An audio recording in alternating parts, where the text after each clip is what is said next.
I gotta ask you the big burning question here, Diana, which is just, what does the Bible actually have to say about gender? Because I know we hear a lot of how it's interpreted. Yeah, there's not actually a lot there, at least as far as like pertains to our current world. There are select verses, a sort of clobber verses every so often, but they're not really specifically, because trans wasn't a term or necessarily an idea that existed for the writers of that time, so it doesn't particularly say anything to our current time other than what we know of like loving and accepting other people. One of the good books on this topic, if I can plug a little bit, is my friend Austin Hartkey, who wrote a book called Transforming, that is a deep dive into what the Bible actually has to say. And it is basically that, like, where the Bible talks about it, it's much more fluid than it is anywhere in what evangelicals say it is. In terms of, like, it talks about the eunuchs are often seen as like a transgender analogy, sort of thing, and they are treated very well. They have a very good place and specific spot in their society, and they are not scorned. And so that's a big thing. There's a verse in Deuteronomy that a lot of people like to trot out about men not wearing women's clothes. And stuff, but if you look at actual Jewish scholars, if you look at Talmudic scholars, their interpretation of that is that, well, men at the time were wearing women's clothes to go get close to other women who weren't their wife. And to basically like be pervs. And so that rule came about to basically say, hey, stop doing that, you creeps, sort of thing. So that wasn't an invocation against trans people at all. It was an invocation against using this way of clothing, way of dressing yourself in an effort to deceive and confuse others. Cis men abusing women and trans folks getting the brunt of it. Where have I heard that story before? What a surprise! What are there any modern corollaries? I even have like a personal anecdote about those scriptures in particular as they were applied to my life as a teenager. I had this friend in high school who was bisexual and like vaguely gender non-conforming, not very specific about his labels, but we were okay, this is going to sound like a brag. It's not a brag. We were the smartest kids in our English class, and we had this report coming up, and we made a bet about who would get the better grade. And if I lost, I would have to wear clown makeup to school. And if he lost, he would have to wear a dress to school. And he lost literally by like 1 point. I got a perfect score and he got like a 99.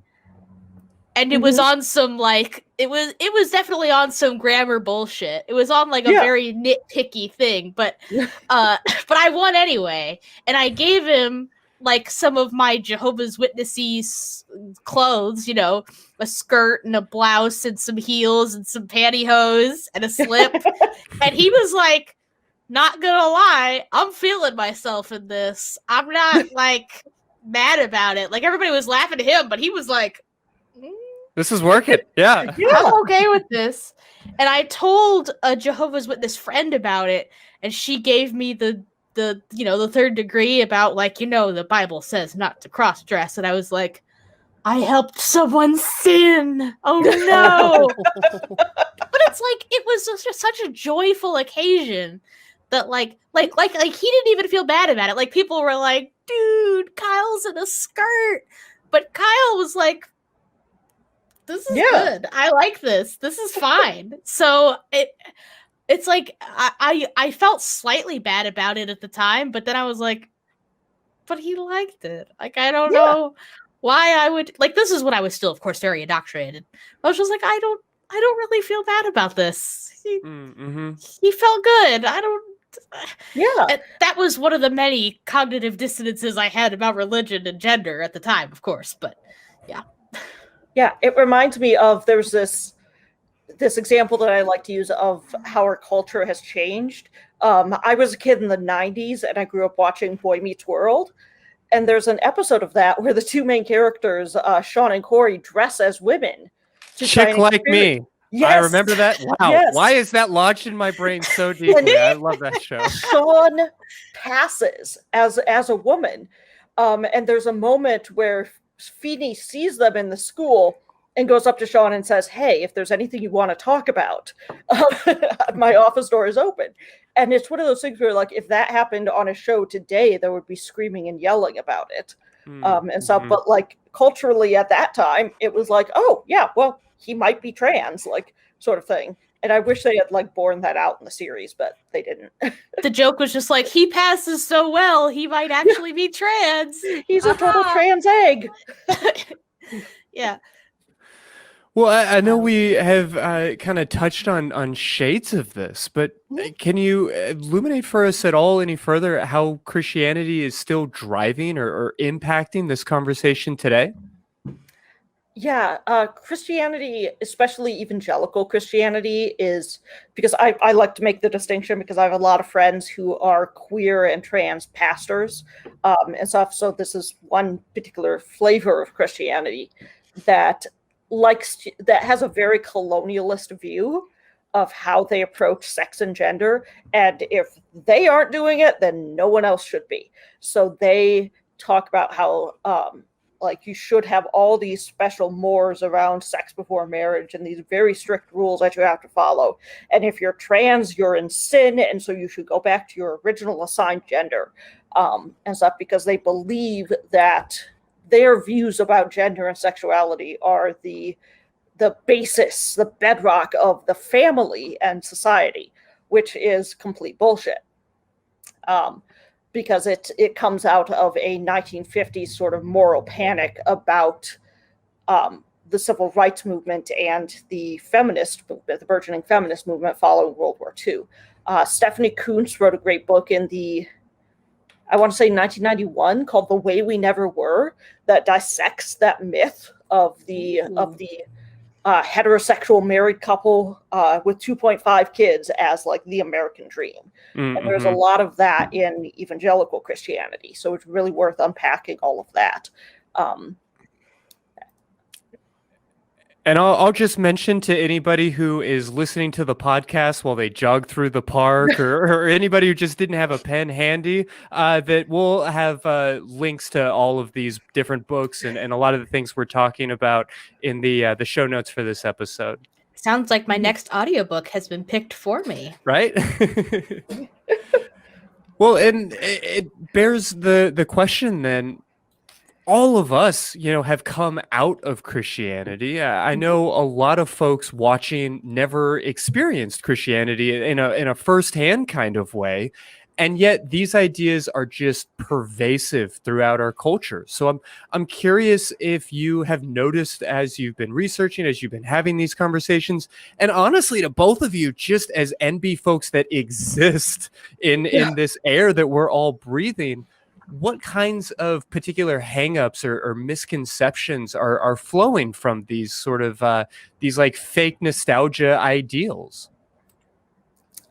Yeah, there's a particular moral panic that is happening right now.